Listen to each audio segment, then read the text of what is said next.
if you go to these countries and you see how they suffer under absolutely corrupt, made-up governments that are just criminal syndicates, the people of Africa, the people of Latin America, a lot of them deserve better. Now.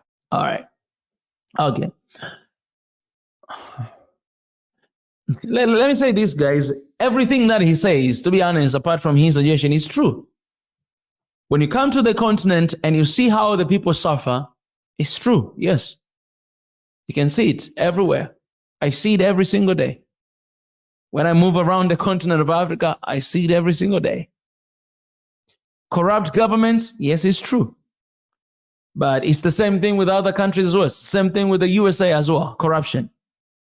So if he's trying to suggest that coming back to colonize Africa is going to solve the issue of corruption, issue of undermining the people of Africa, I mean, it's not true, because that's what colonialism did to Africa.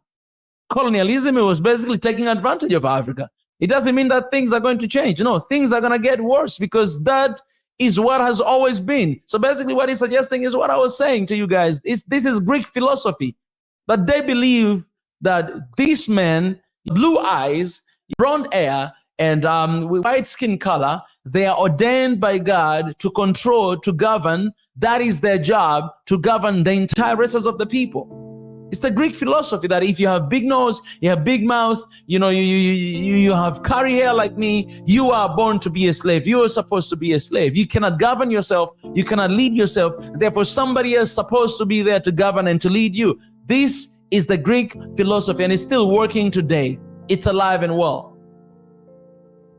Yes, there's a corruption in Africa.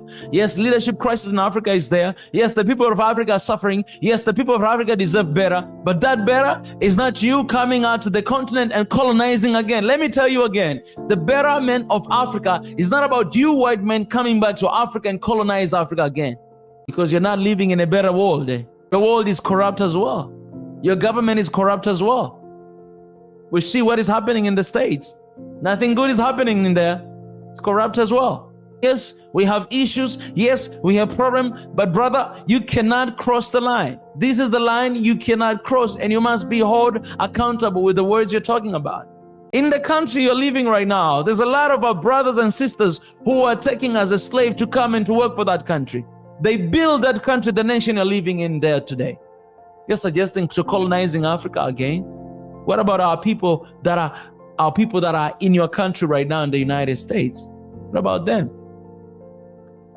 But I'm telling you guys, if you have people like this with their reputation sitting down and talk and speak things like this openly, you must know that with all the conviction you see, he says these things, you must know that he's not suggesting these things to happen in the future. No, these things are already happening. He is already doing it. And what does it do? So you can feel how you can see how much black people suffer outside of the continent, because if you have people who are thinking this way, when they see you, they already know you are somebody who are not capable of governing yourself, leading yourself, and you need a white savior to come and to govern and to lead you, to make your life better.